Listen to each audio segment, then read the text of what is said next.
I filled this Fabriano pocket notebook. This is the one I dust jacketed in an earlier video. This is what it ended up looking like after being worn for a while. These ridges here are where the paper underneath got kind of wet and started wrinkling because of proximity to, perspiration. You can see which areas required the most tape. Along the spine, along these edges, that's very predictable. Also got a wound at the very last minute, I think, in the back here. It's kind of hard to see where the tape is. There you go, you can see that piece of tape. And right when I first started using it and it was succumbing to a little bit of perspiration, I was worried how it was gonna work out, but it ended up working out. By the time I was, finishing up this notebook, I was really, really attached to the quality of the paper in it. And I was looking online and seeing notes to the effect that Fabriano is having some sort of difficulty and was selling plants. And I got a little bit scared that the paper was going to get scarce, so I ordered off the internet some more of these pocket EcoQua notebooks. In the back it says internal Bioprima 90 gram. And you can see in the back here, past my writing, that this old one was Bioprima 90 gram. All of this upside down writing on the back was an experiment I had where I wanted to write down what I was listening to. That ended up being a little bit too hard for me to keep track of and a little bit too obsessive, so that did not proceed past the back cover. But the idea was you write forward in it, and then for listening, you flip to the back and move this way. See, I was keeping it in my pocket by my wallet.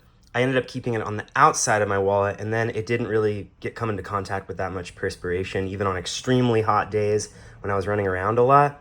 So once I made that kind of adjustment, I felt like the notebook was just holding up just fine.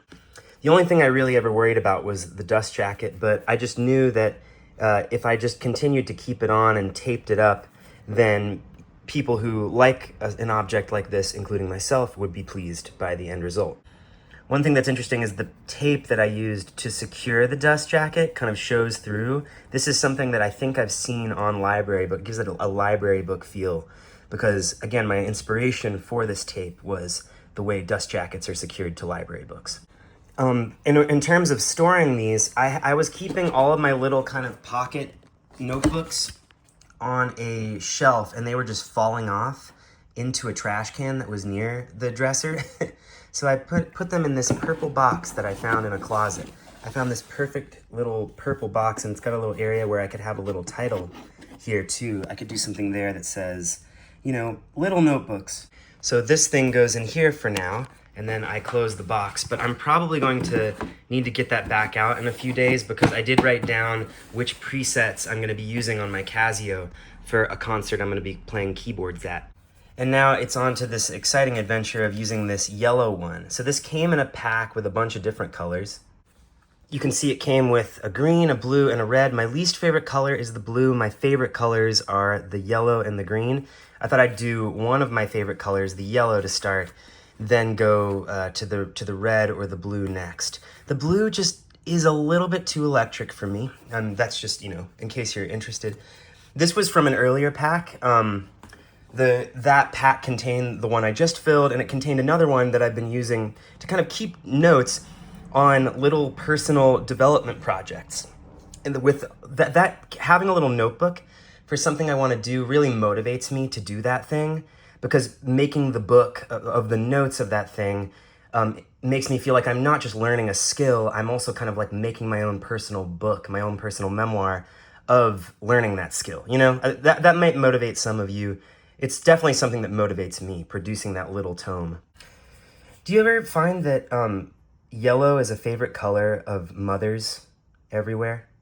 So yes, in short, I was getting nervous that this was the only Fabriano I had left and that there was going to be some trouble with them that was going to prevent me from ever getting another.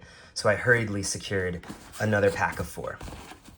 Stay tuned, and in a future video, I'd like to take this old one that I've recently filled and go through and do the Daniel Handler treatment for it, or some version of the Daniel Handler treatment where I copy out extracts and try to find what is usable from this little notebook. Very quickly, a kind of insecurity in me is motivating me to want to prove to you that I'm making progress toward being able to do this Daniel Handler treatment. I have this folder here. As you can see, it says Scanned 820. And it's got acrostics and collages. That's what it had. Now it's all kind of shuffled up. But it just contained rough drafts of all kinds. And I wanted to like lay hold of these, go through them, and just do a first pass where I'd see what's generally okay, what generally seems either funny or potentially meaningful, and then like what just is totally like, you can throw that out and that was just fun to write and that's the end of the story. So you can see I made this scans folder. And now I have some things in here, one of which is this loose leaf poem folder from 8/20/26. And I went through and looked at each collage and wanted to take like a line from it. So from this one, for instance, I only took that first stanza because I just remembered that being the only part that excited me, and it just seemed like it was potentially useful in another poem. I made a Google Doc called LL Bits, loose leaf bits, and I copied things like that in here.